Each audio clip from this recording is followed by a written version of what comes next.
In a courtroom heavy with tension, an old woman's sobs were cut short by Judge Holloway's roar. "Get her out.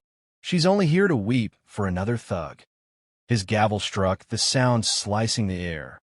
Officer Kerrigan's boots echoed as he dragged a handcuffed man forward. The man, Elijah Carter, looked almost regal in a beige suit, polished shoes gleaming under the harsh lights. The rusty cuffs on his wrists were the only thing out of place. "Name?" the judge demanded. Elijah didn't answer. Kerrigan stepped forward, face red. "Elijah Carter. Found loitering near the precinct with a bag. No ID. Got belligerent. Kept demanding to speak to a federal contact." "Mr. Carter, anything to say?" Holloway pressed. Elijah turned his head toward Kerrigan. "Unchain me now, before you make a mistake you can't undo." A low murmur spread through the gallery. Kerrigan laughed under his breath. "I'm not here for your amusement," Elijah said evenly. "You're about to be part of a demonstration, a case study on how not to behave when you forget the Constitution." The judge's eyes narrowed. "Is that a threat?" "It's a fact," Elijah replied. "My credentials are in that bag. Open it." Kerrigan ripped it open, then froze. A black leather wallet with a golden badge shimmered under the lights. "U.S. Department of Justice." Gasps broke out. "My name," Elijah said calmly, "is Special Prosecutor Elijah Ward, Civil Rights Division. I'm investigating racial misconduct in this district." Holloway stiffened. Kerrigan's jaw went slack. "My detention, your bias, and this officer's unlawful arrest will all be in my report." "This must be a misunderstanding," the judge stammered. "That's the point of an undercover audit," Elijah said. "To see what happens when you think no one is watching." Kerrigan barked. "If you're DOJ, why didn't you identify yourself sooner?" "I did twice. You tore off my ID and threw it away." The judge tried to regain control. "Why were you loitering?" "I was auditing the 7th District, tracking stop patterns, seeing who gets harassed. My only mistake was assuming your officer would check credentials before locking me in his car." Kerrigan muttered. He didn't look like a federal man. Elijah's voice cut like a blade. "And what exactly does a federal prosecutor look like, officer?" Kerrigan said nothing. "I wasn't read my rights. I was mocked, restrained, paraded like an animal. And now you're scrambling to rewrite your actions with hindsight." "Enough," Holloway barked. "Not for long," Elijah replied. "I've already filed a motion to remove this hearing from your jurisdiction. This courtroom is under investigation." A bailiff whispered in Holloway's ear. His color drained. "They're here." "Who?" Kerrigan asked. "DOJ observers," Holloway muttered. The double doors opened. 2 agents in black suits entered, badges gleaming.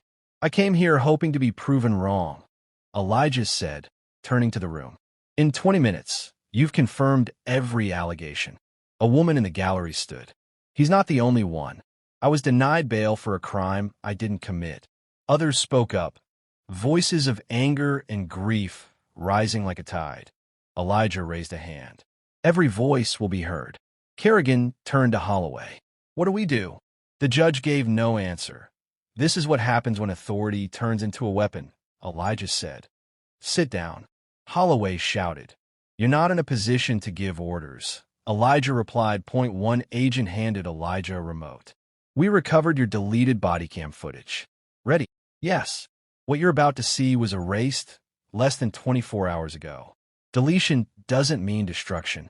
The projector flickered to life. 2:42 a.m. Outside the 7th District, Kerrigan's voice came sharp. Well, what have we here?" Elijah's voice. "Sir, my name is Special Prosecutor. Hands where I can see them." "You're making a mistake." "Yeah, you people always think you're a lawyer or something." A ripple of shock ran through the room. Elijah took out a wallet. Kerrigan slapped it to the ground. "Fake badge," he sneered. The footage froze on Kerrigan's smirk. Gasps filled the silence. Reporters scribbled furiously. Elijah turned to the gallery. "This isn't about one officer or one judge. It's a system that protects the corrupt and punishes the honest." The taller agent addressed the bench. "We need all case files, recordings, and complaints from the past decade." And Elijah added, "I'll need that officer's badge." "You can't," Kerrigan began, but another officer had already unpinned it and dropped it into an evidence BAG and applause. No cheers, just the heavy awareness that history had shifted. The agent wheeled in another case box.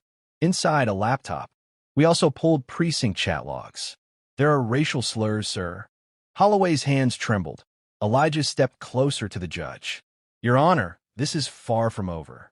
The judge's gavel hovered but didn't fall. From the back, a deep voice called, Mr. Ward, you'll want to see this.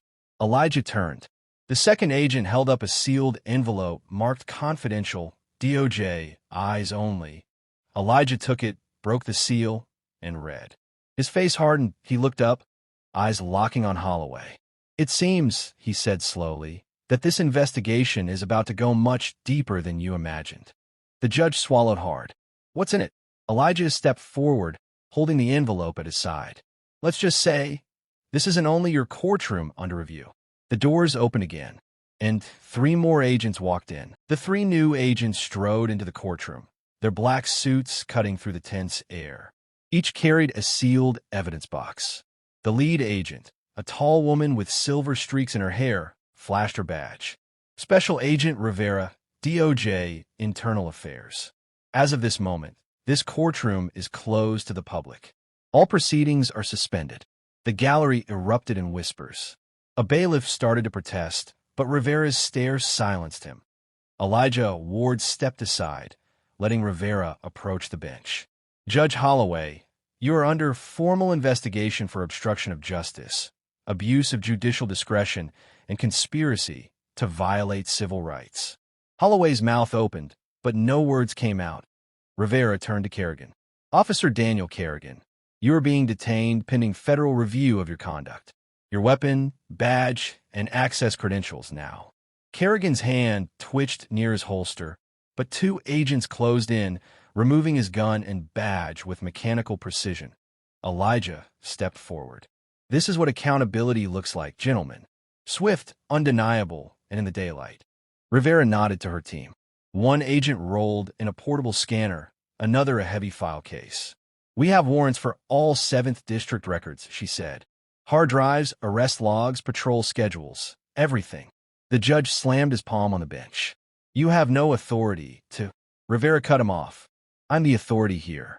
Silence fell. Even the ceiling fans seemed to stop. From the gallery, the same old woman who had been escorted out earlier reappeared in the doorway, escorted now by a female agent.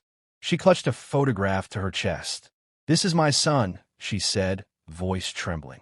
He died in that district's custody. They said it was an accident. Elijah met her eyes. Not anymore, ma'am. We'll reopen every case. She nodded, tears falling silently. Rivera turned back to the agents. Clear the room. Secure the evidence. One by one, people filed out, reporters snapping last photos, defendants whispering to lawyers, officers glaring at the floor. Only Elijah, Rivera, and a few agents remained. When the last door shut, Rivera handed Elijah a thin folder from one of the seal boxes. This is the part you weren't briefed on. The misconduct here isn't isolated. It connects to 3 other districts, same patterns, same officers rotating through. Elijah flipped through the pages, dozens of mugshots, timelines, and redacted memos. His jaw tightened. It's bigger than we thought. Much bigger, Rivera confirmed. And they know we're onto them now. Elijah closed the folder. Then we moved fast. Quiet but fast. Rivera extended her hand. Partners. He shook it firmly. Partners. As they left the courtroom, sunlight spilled through the high windows, catching the dust in golden beams. Outside, the city's noise returned. Distant sirens, murmured voices, the low hum of life continuing. But inside Elijah's mind, there was only one thought. This was just the first door. And now it's open.